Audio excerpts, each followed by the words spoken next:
This is from Pantilla Radio. Tusiimeko abaami bano abagenze maaso kubanga tebakola kye basobola okulaba nga bazza obulamu bw'omuvubuka eyabadde atomeddwa pikipiki engulu era nga bakoze kye basobola wadde nga abamu babadde bakomplaininga nti kye bakoze kyabadde kibulamu si kyabadde kiteekeddwa okukolebwa. So tusaba abantu abamanyi ebintu bino ebya first aid ez'enjawulo okubanga bambi mukozesa emitimbagano tusome tusobole okuba nga ate tuyiga oba oliawo tunaayambagana nga poliisi enaagenda ng'okutuuka ng'omuntu alina kyasobodde okukolawo oba oliawo ekitaasa.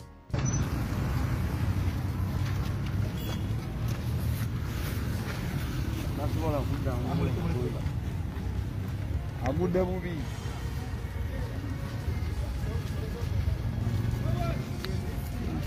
nasobola kudda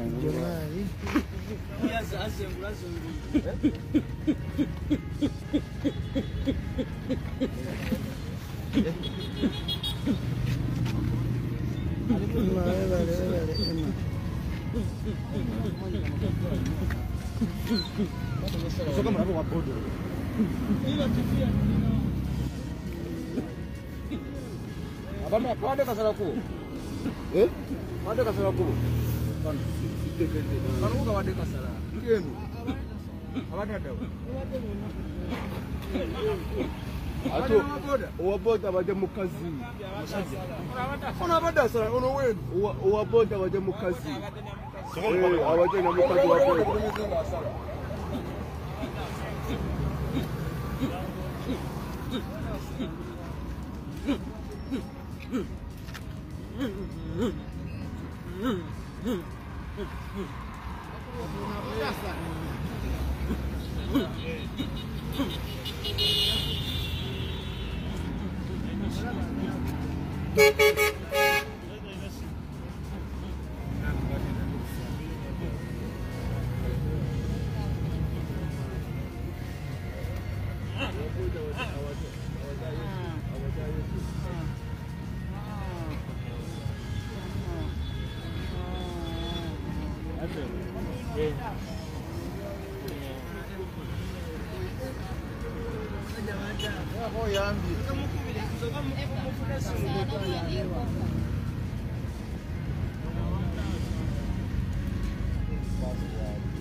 Eyagenda okuba ekyeyo bw'atyo yagenze mu maaso okubanga atategeezanga baayo we baayonoona ettaka ne bazimbako ebizimbe amatiribona we bandesimbye emiwogo emimonde emisooli emitubatwala tugende naye nga kano ko kaabadde ka bwongo kansubire nti naawe onookategeera. Labalaba abasiru we boonoona poloti z'abantu kati oddira ewantu ewasaana okulima ebijanjaalo olumonde owulidde embidde n'osogolamu omubisi kati laba oteekawo ebyo ffe nga tulyoka tubiikiriza ewaffe saagalira ddala bantu kwesiriwaza ebintu waali baddeawo balimawo bulungi lumonde katunula ewantu owasaana endaggu owulidde obumonde balugu laba bye bataddewo laba bantu n'otunuulira owulidde kati ng'oteeka bino nga ffe tukkiriza ebyo era bw'oba waffa nosanga ebyana bye byasimbawo bino bwe biti era otuga bitugenda ogamba mu ffe waffe bino si bye twagala owulidde naye kati omuntu yali badde asimba emmwanya awo n'asimbawo emituba n'ajjako embugo n'asimba kalitunsi obamu okwegamba gasiya bw'atyo n'atema enku n'atunda awo n'obeera bulungi basiriwalire namuli bino bye twagala. Omuyimbi Stesha Mayanja yakubye Serena Hotel n'abooza era nga abayimbi banne okuva mu Former Eagles Production bagenze maaso kubanga ate beeyiwa okumusupportinga. Omukyala amanyiddwa nga Maureen Nantume oyo yabaddewo nnyo nnyini ddala era nga kino kyasanyudde abantu kubanga concert eno yazze okubaawo nga waliwo ebigambo bingi ebizze byogerwa emabega wa Carol Nantongo, Stesha Mayanja, Maureen Nantume byonna ebyo mubijjukira bulungi wabula nga ate baatutte ne moment ne beewa ku kafumito buli omu n'abaako ebigambo byayogerako erimu ne wabula nga Stesha Mayanja yatunnyonnyodde biki omukyala Maureen Nantume byabadagira maaso kubanga ate amutegeeza mu kaseera ako akafumito. Maureen Nantume jangu Obutano banake. Egala zamani. Mwogera ebigambo gambeeyo. Wachibalume chibwa Ate Maureen yajja wano essaawa yonna. Baligambo boys muliwa. Maureen ali wano Novemba. Tukiddamu wano era. Wano. Obugalo temusikiza. Olaba ebigambo ebigenda maasawo. Awo. Enkozi kanjibadondole kakati. Abeka kunto honorable abatumideko mwenna. Ajati kuluzemu okutumidde. Wandibadde omanya ebigambo ebiriwo. Omuntu agambye munne. Okitegere. Naye kati mubijjawo ebigambo. Mulema abantu. Mwogera nnyo. Picture moment. Maureen tukoma wano mu November. 20 mu November. Yes, okay. Tujja tukikupe naki. Ekyo nakyo kiwadde. Maureen nze nawani mukulu. Nze. Nsaba otereeza ekintu kimu. Bwana yenze nali omuto. Okay. Era nze nkyali omuto. Bano lika baby. Baba yimuka. Kituufu. Baba yimuka. Abantu beekaza banna. Rina nkubya nangamba station. Bwe waba waliwo ekintu kyonna kye nali nkukoze nsaba onsonyiwe oba baayogera kigambo oba nakola kikolwa nsaba onsonyiwe nangamba ebyaddala nkwagala ate ekyakiddinganya emirundi mingi nanga nkwagalira waliwo ekintu kyonna oba amabega oba ki oba ki nsonyiwa mukwano mpulidde nga nkankana mpulidde nga Maureen nkwebaza wallahi nkwebaza ndabira ddala nga kiva ku ntobo y'omutima gwo ndabira ddala ng'olaajana nga nange gye mbadde n'obulumi naawe obadde olina obulumi waliwo abantu nga mubeera bamukwano nga oba oli awo you guys are meant to be naye ate waliwo abalala banyumirwa nga mulina entalo nga bo balwana olutalo olwo nga balufunamu n'olwaleero mukama ekikwa akijjeewo era mpulira nga ndi mutoolo kyemmanyi naye muto oliriza bulungi vidiyo eno gitambuze mpaka ku Stacia Mayanja paka ku manager Lawrence manager Stacia Mayanja vidiyo eno gitambuze bulungi gitambuze ku Lawrence ogituse ku Stacia Mayanja ogituse ku Jeje director wa Jeje Sound CEO bannange kino kibagamba ate era nga kibakuutira abantu basatu Stacia Mayanja Lawrence manager Stacia Mayanja ne Jeje nyini na nyini Sound eyo mwebale nnyo mwebale ddala eno show noza 225 yesinze 225 yesinze ku Serena ekyo kyo kibabuulira era mwebale nnyo mwebale ddala Stacia Mayanja kati mu bakyala ye namba emu mu basinze okuba Serena gwe mbulyayo omulala mu 225 bebasi yasinze mu bakyala kuba bwe nagamba mu bantu bonna bonna wali ba Epas wali ba Eddie Kenzo wali bani ne mu bakyala nozaka o Sophie Nantongo ne Stacia ayambadde bulungi ayimbye bulungi bakoze bulungi ne Sekyewa ku stage babadde creative nnyo eyamwambaza we bali nnyo bali ddala sound ya Jeje Sound ebadde nnungi sound ngeri clear microphone ziri clear temulika wawala Jeje big up my brother big up to manager Lawrence muli bakabi nnyo bane ishe badde massive gabadde massive bambi gura bashowe mutufu la bashoweri osagede bannange abagaga babaddeyo Doni Chris mulabyeyo nenengerayo bakujja Kimbowa nengedeyo abantu bangi ne Dota na Race omuwala na Race wajeno na Race abaddeyo banne babadde bangi ajati ku Rusumo mulabye bambi mwebale nnyo kuwagira ekoze gomanye mitwalo 15 nogoba ku saawe mu abantu zagenzo wera saawe mwe nanga abantu basibira yini ate nga tewali gwonyoma mwebale nnyo mwebale ddala management ya yes Stasha Mayanja mwebale nnyo mwebale ddala. Eagles production yonna eyimbye yonna. Kyekana ndoza Eagles yukayoka yeyimbye. Misa chi Aruna de Mayinja, Morini Nantumi, and Morini Nantumi, Morini oyo mukyala ono Mama Kabina Kasaini Kusasira, Bobby Brown and Niro abobodi bali mu Eagles nebi babadde eyo line up bebadde tukubye.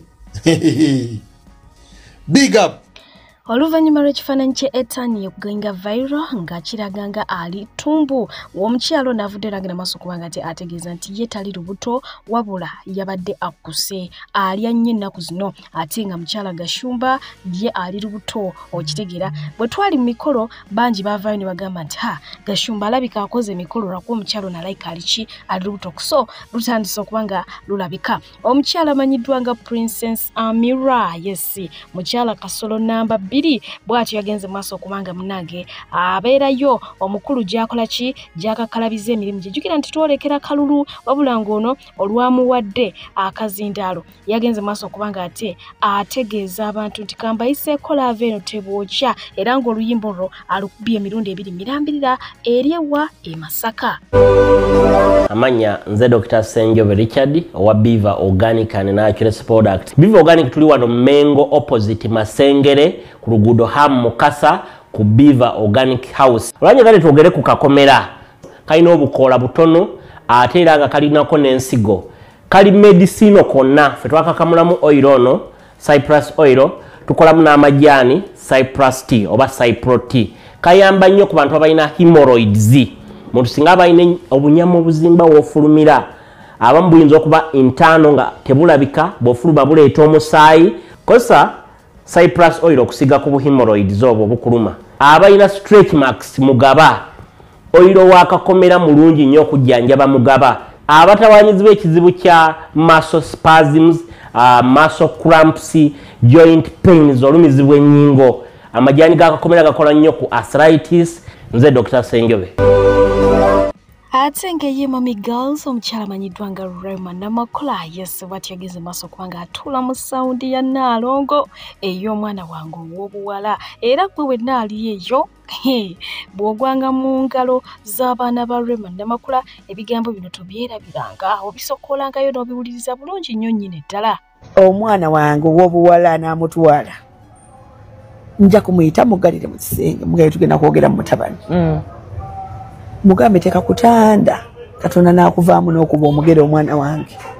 Ojja kitegeera. Teka kutanda n'oyagala okola obwenzi n'oleeta omukazi mu nnyumba nga waliwo omwana wange.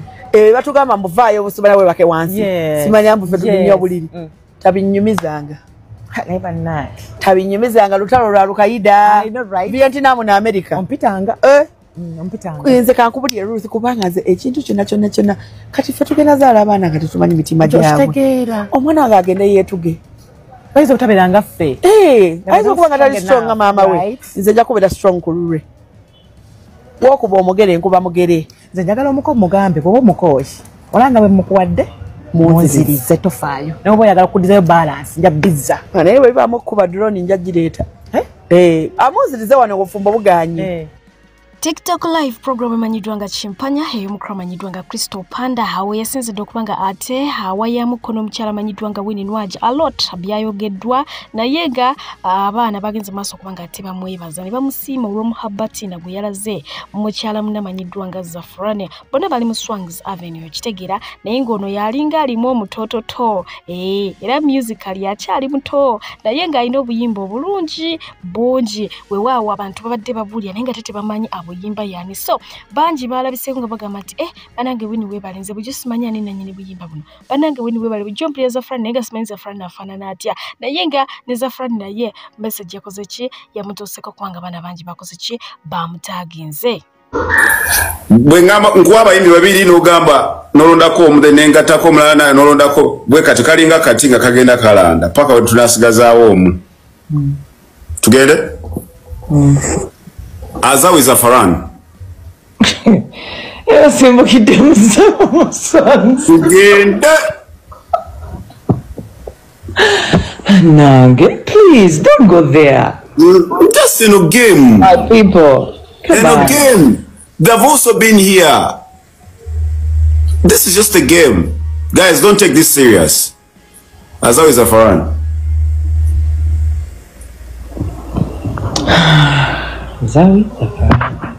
According to what? Just go ronda komu, omu navao, nyengata komu lala, nono navao, bocho tugende. As always, Zafaran. Gwen nonda ya sigala? Ya sigala. Zafaran. Zafaran Vinka. Zafaran Cindy. Zafaran Shiba.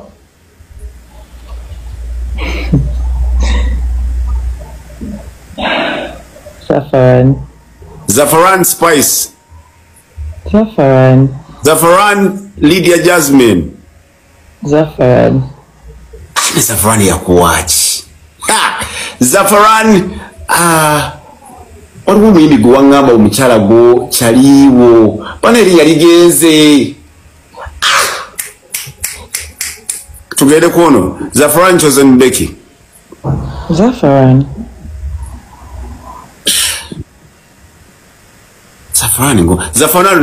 Rema.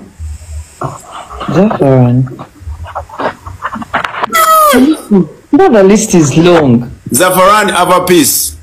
Zafaran all the way, you guys.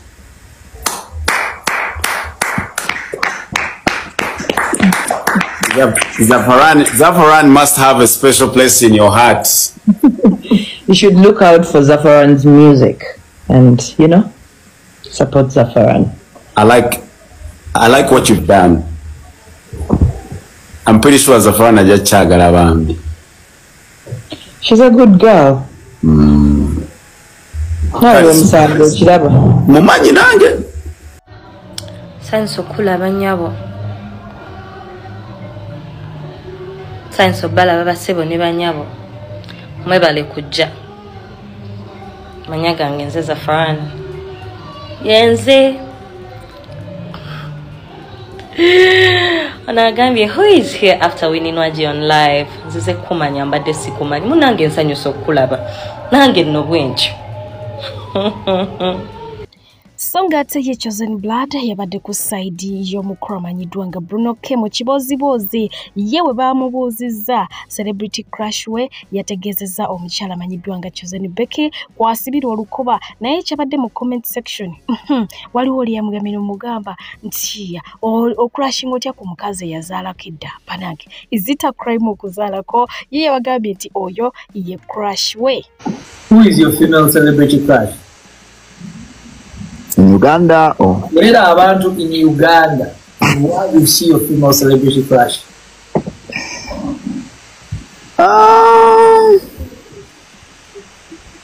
Celebrity crush. Omanyi lie detector we baya kabi edda. Ebe kulaba ngoli mukulimba. Ekola tu. Chosen Becky. Chosen. Why is she your female celebrity crush? She has a very sweet voice. What are you name yalimu? Era naye mulonde nganze. Yeah. Wow.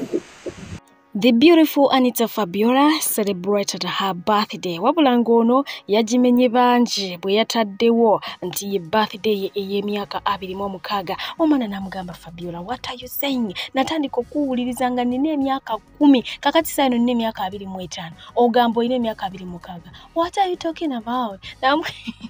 Namugamba nti by then we wandabira nalina emyaka 11. Bana bawakanyiza emyaka gy'omukyalo ono naye nga ye agamba nti nzaawo wendi ku 26 sivaawo.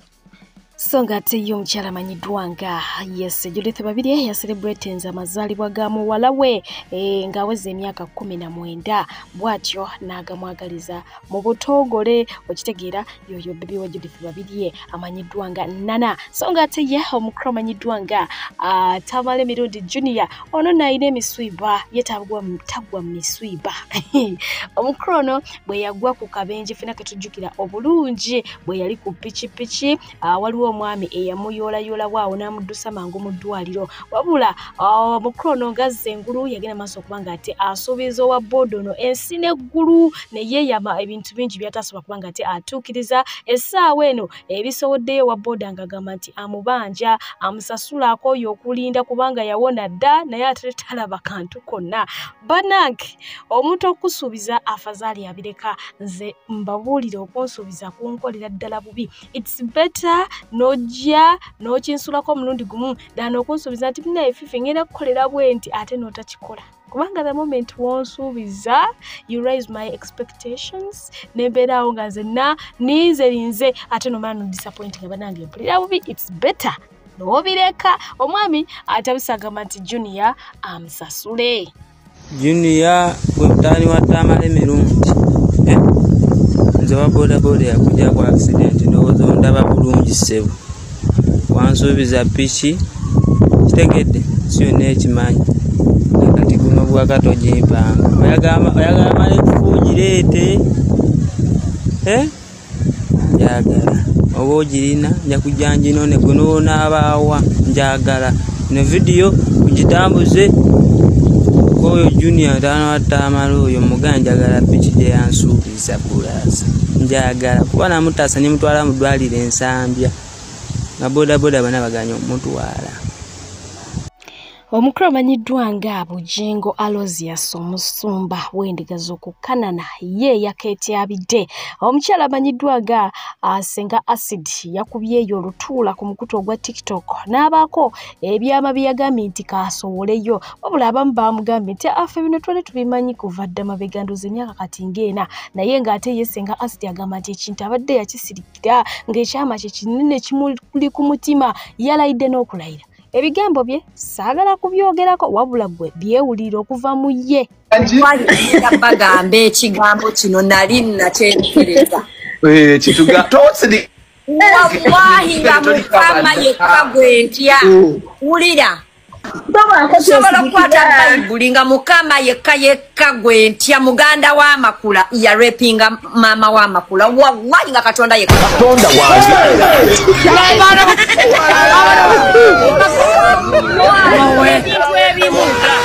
we know them but bibera biwawazama nga Katonda yekka gwe ntya eyandokola wallahi billahi era makula akimanyi Katonda wange ayitallayi nga Katonda yekka gwe ntya nga naguno omukono nguwanise annange omwaka guno tegubadde mwangu era wembeera nnimba bino ebigambo nga mbyogera abantu abamanyi famire y'amakula they know that story. Omuvubuka yatabuka omutwe owulira yatabuka omutwe that same guy yatemako omwana omulongo omutwe the same guy you raped man. Wallahi billahi manyi kanyanya kanyanya I'm telling you makula wakula ne taatawo mama wo n'aloga taatawo ng'alinga mu muddu awulira era mama w'amakula may your soul rest in peace Bambi Akiki. I don't want to say bad things about you because you are mama wa Susan Makula mwennyini yali kibba basajja ngende mu maaso genda mu maaso Senga ogenda kuwummula tugende maaso tusanyawali empererwe najja nemba oba mpererwe oba wa mama teyebaka tagenda kuwummula mirembe tekisoboka. Mama wa Susan mwennyini yali evil spirit era amoti ali mu Geyeena wallahi billahi era nze manyi wembeera wakugenda mu Geyeena nenda kusangayo mama w'amakula okumanya mama w'amakula yaliko ekikolimu mama w'amakula yazaala abaana bonna abaana bonna bikolimo. Nesenga nawo omuyita bubi. Senga nawo omuyita bubi mbu mama wa makula. Mama wa makula kyali yazaala abaana bonna nga bikolimo. Makula. Muganda wa Suzani yatta omwana wa muganda wa wallahi billahi oyo mwana omulongo yamutemako omutwe mulujja kati najja nembyogerako kawe katono. Abalungi abatuuliriza era abatulaba olunaku olwaleero tuchaddeko ewa Sheikh Ashraf Dembe. Sebo sanyusa okubalaba amannya agange Seeka Ashraf Dembe akola ku bizibu by'enjawulo. Omuntu singa aba alina ebirwadde musomereddwa tunywa amazzi ga lukuya nga bw'obadde ogalaba tugenda abantu ku kyoto ne twokya emizimu emibi egibabaamu n'okulomba edduwa. Abantu singa abeera ng'ali wano atuuse sobola okumulombera edduwa ne waba atatuuse nga mpadde amannya ge ng'ali wala neetaase enamba yange yeeno eri 0707763711. Nammwe bannyinaffe abali ebweru oyagala okuba nti oyagala okulombera ku dduwa ng'olina ebizibu viza zibuze amaka gakolongotana sente zikola zimpita mu ngalo ojja kumpeereza ekifaananyi kyo n'amannya go ebyo byokka bijja kummala nja kukulombera edduwa ojja kutereera. Olunaku olusembayo mu mwezi mba n'edduwa eyawamu ffenna n'abalwadde bange abakadde n'abapya. Assalamu alaikum warahmatullahi wabarakatuh. Otambudde obwoya ne bukugwa ne kuntumbwe ng'onoonya mirimu ofereddwa abafere bangi toddamu kumagamaga kankwanjulira Malden International Labour Consultants be bakugu abaakakasibwa okutwala bannayuganda emitala w'amayanja mu nsi nga Qatar, Saudi Arabia, Jordan, Kuwait, UAE, Bahrain era nga bano bakutusaako emirimu omuli security, waiters and waitresses, maids, cleaners wamu ne baristas.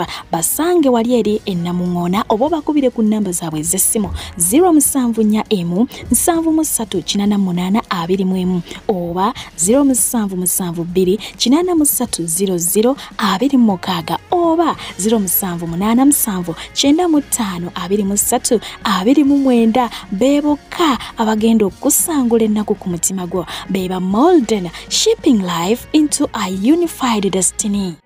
Akadde konna omusumba manyiddwa nga Bugembe agenda kubanga ate konsati ye ebwatuka bwe pu wabula ngono alina basumba bane bagenze maaso kubanga ate akoowola bagule tiketi naga nti ye alina listi y'abasumba be bamanyi ng'oyo ye asiba nawo oba ssaawo omukono ne bakola ki ne bagutemako nti ono ajja gula tiketi ate n'abamu n'abakoowoola okitegeera ne mubaamu n'abo bagamba nti ontasobola jigula era n'aba n'ensonga lwaki abatasobola jigula. Nina abantu besuubira okungulako tiketi. There are people that are expect to buy tickets. Nga Pastor Kayanja Pastor Kayanja Junior yuza itatera kubeera mbintu ntu ebire tomanya munange ne Junior yebadde wange zayo mutwalira otya tiketi anza nokulaba mu omuzima nga waliwo ekikutta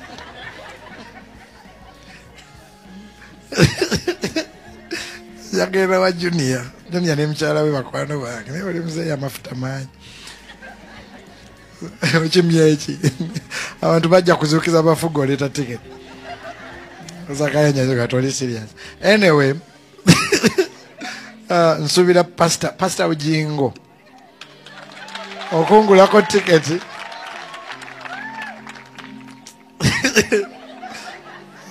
Pastor Ujingo ne Pastor Susan Makula mbalaba nemutangulako tiketi mukama abalaba kuba muli ba neighbor. Bible gamba love your neighbor as you love yourself. Pastor Grace Rubega Fanero oyo pastor nga awagira abantu wabula Pastor Grace n'otampagira ku show tujja kujja kufaneno n'ebipande gete tulibeera bira Bishop Nasani Embalala nyera kubasoma wano Pastor Wire Embalala nina abantu bange Pastor Chimuli Senior do you love Pastor Michael katata watu wagira agule concert agule ticket ena kujja wano buli musumba atampagira nampagira ngamba soma twina bati ayina mutata bwe mulaba banga sirina mulero nenja kuwagira olala ojja kujja kuyimba oyo naye ngamba jagula te Pastor Tom Mugerwa Pastor Tom bwati bayogera mukama mumpagire ku kivulu. Do you love Pastor Tom, don't you? Come on, clap for that man of God. Saba Pastor Tom mumpagire ko ne radio yonna. Mchala Pastor Tom, she's always treating me well every time I meet her. She's always kind. And I love her. She's always like, I'm praying for you. I'm praying for you. Nyakuba itamu abasumbo muko. Pastor Serwada samogede. Dr. Serwada yo nebo simogera chimukakatako. Bishop Chiganda, it is compulsory. Mama Cindy and Bishop Chiganda, it is compulsory to support me. That says the Lord. Mama Cindy Chiganda is amazing. That lady is a woman of God. Buliwenda abamchala Cindy Chiganda nesabirwa. Kwegamba omuntu ofuna oti omuntu ategeera bwoti. That lady is next level. Trust Amen. Me. She is. Amen. She is. Aba bachala bwe bali mchala Apostle Mitala, mchala Eva Senyonga, Pastor Senyonga. Pastor Senyonga mwaba nkwatako nga ntandika okuyimba. Kati bwe mutajja mu kivulu simanyi oba muggulu mugenda. Mama Eva Senyonga family yo ba meya ba mamba bajjukira abo batukuza abo meya Kawempo yo mwami Serunjo group eriawo Mami Margaret banai naze kusaba njakubayitamu ate njakudda mbabulira ab'omutima ombi n'ab'omutima omulungi baga oli yanyambye nsaga naye waliwo pastor wa KSTV Pastor Solomon oyo musajja edda nnyo yatuwa engatto wano ne tuwa abantu bamulekwa. Yeah, very good pastor. Very good pastor. Pastor Chiwewesi, Pastor Namutebi, Chibakakataku. Kuba be batuzaala. Pastor Chiwewesi ye muku basumba benkubire nnyo mubuuzeeko. Ate takyukanga.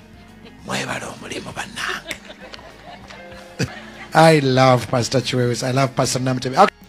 Omukyala amanyiddwa nga Bina Baby ennaku ezo badde basika omugwano omukyala amanyiddwa nga CEO Infotrust era nga gye byaggweera CEO yafulumya ekigambo oba oliawo ekyali kirangira Bina Baby obugumba.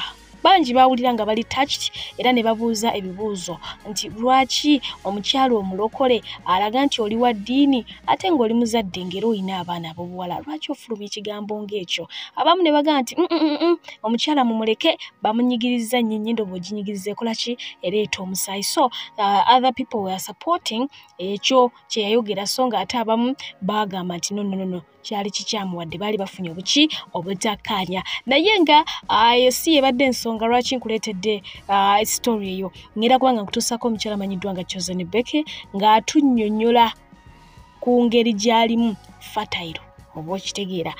Bangi bamugamba nti azaalanga kamyu azaalira kumukumu naye akunnyonnyodde n'akugamba nti ye family planning temuwulira.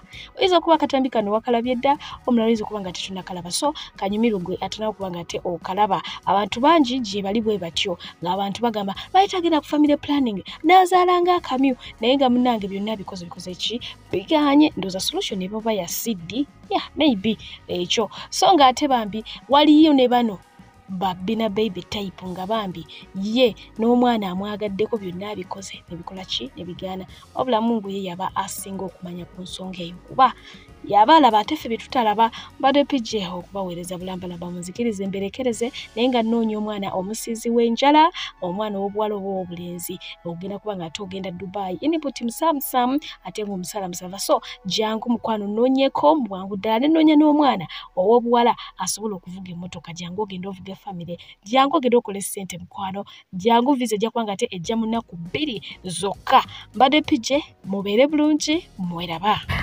Nalaba story y'omukyalo ono Nalongo sometime back naku nga 3 emabega oba 2 nenjagala ovaayo okubaako kyenjogera naye nentya nevannyuma ne ŋŋamba wabanga ye bigambo byayogedde byankutteko then you can't know nange byange biyinza okukwata ku muntu. Omukyalo ono yagambye bamukebera ng'ali 99.9% fertile. Kasooke mbeeka story kano bwe nali nakazaala omwana wange Heather 2020 naddayo mu ddwaliro ng'awezezza emyezi 5 nga njagala kunteeka mu family planning nga mmanyawo system ebyetiridde. So nagenda mu ddwaliro lya bulijjo omusawo teyankebera or anything yangamba bugambi kikyo yagala nannyonnyola empisa ereeta hormones nannyonnyola bikibeera n'abingamba nangamba naye IUD eyo wansi akaweta ku wansi nangamba tekalina buzibu munange nga nzikiriza nga bakantekayo nagendayo nakava mu periods zange so I was 100% sure nti ndi safe nga banteeka mu family amange emikolo gikolebwa 3 months ewulira seetegeera naye musawo yangamba tekaleeta hormones yatenze mpulira nyiga nkaabakaaba okudda mu ddwaliro nga ndi lubuto. I'm telling you. So nagenda mu ddwaliro ndi lubuto musawo n'agamba bannange kisoboka ne kiba kitegeeza omuntu aba fertile nnyo biki sorry omwana yayiseemu kisoboka ne bampaawo n'obujulizi bw'abakyala abalala. Jjukira omwana oyo bw'abanga ayise ku family yonna I think aba afudde taba mwana of course either mama gwofa oba omwana aba mufu oyo nga bamugjamu biruma nga bamugjamu bakozesa byuma ne bamugjamu nensooka nendi covering for over 2 months ne baŋŋamba kati komawo kati waliwo ak'omukono ogwo nno omwaka gumu ak'omukono we are 100% sure yes kaleeta hormones but you're going to be nenkakozesa 2 weeks mu wiiki eyokusatu ngenda okwekebera nga ndi lubuto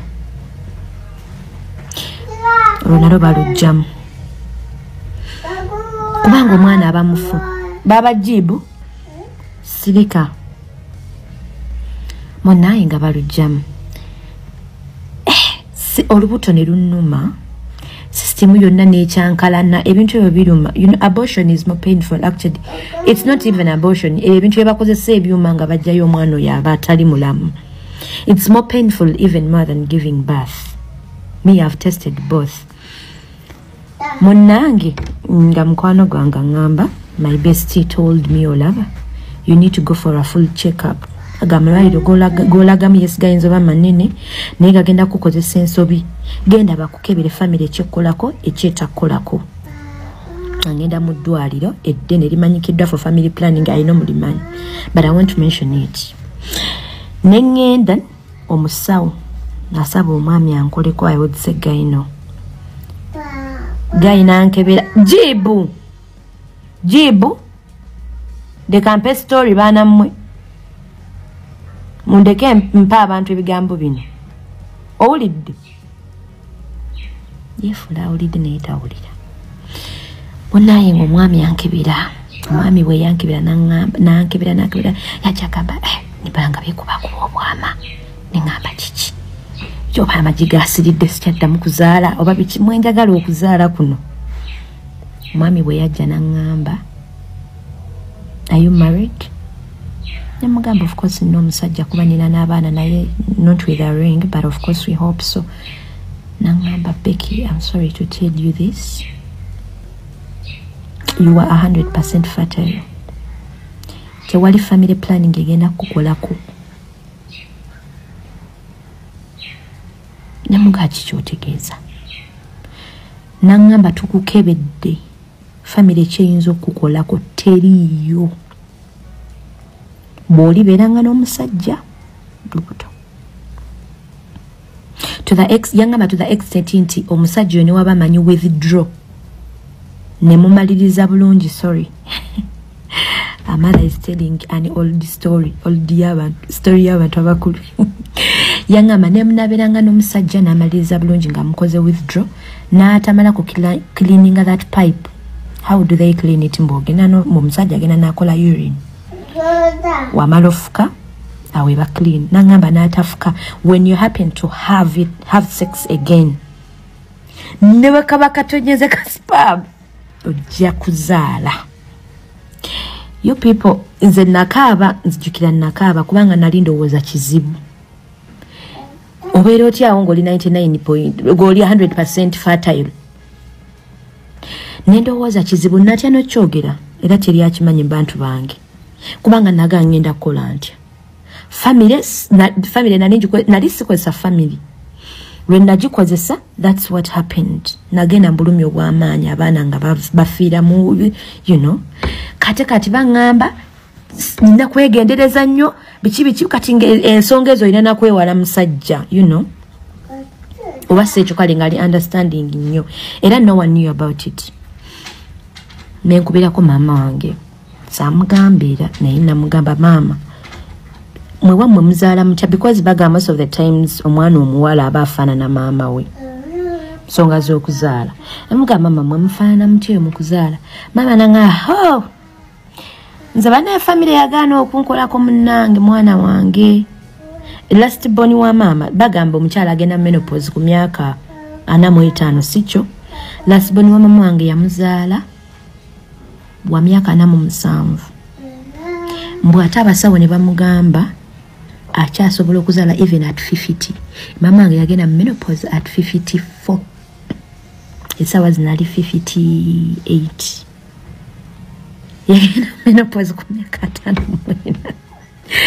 Kati we yanyumiza ebintu ebyo ne ngamba nenze bujjo ntali obwogera banenga manyi kizibu. Era we nalabye interview ya mukyala Nalongo. You people, you don't know. Nawulidde nga nsize kikuwe nga there are people just like me. I've been telling people I don't use family planning because I've ever used it sometime back. That was 2021. It was my first time. And so I can never, because it doesn't work on me. It doesn't. Here when man sends omuntu abali nga tayagala kuzaala abanchayi. But it's not my fault. I want to cry even. It's not my fault. Mukama bwacho waba yakola ki? Bwaba yakukola. And it is a blessing, sometimes doctors say, but it's nze nabeeranga nkyevuma ngamba why sisobola kubeera nga at least nzaala normally nga family planning enkolako. I'm sorry. Naye you people sometimes kirungi okuletinga out kyeweemanyiiko because it heals some people out there. Bwe nalabye Nalongo ne ngamba nange ndi muntu. Essaawa mbadde nga njogera sometimes nga ngamba bwe mulira bantu bwe muli anti Becky ali lubuto mumanya. Bwe mba sirina mumanya sirina muntu aliwo. That's the fact. With a reason it wasn't a joke. Because I know they told me. So many women are out there family planning tezibakolako. It's okay. It's not your fault. Embrace it. You are fertile 100% with there are people like you, and that's me. I'm one of you, and it's okay. Tujja kubeerawo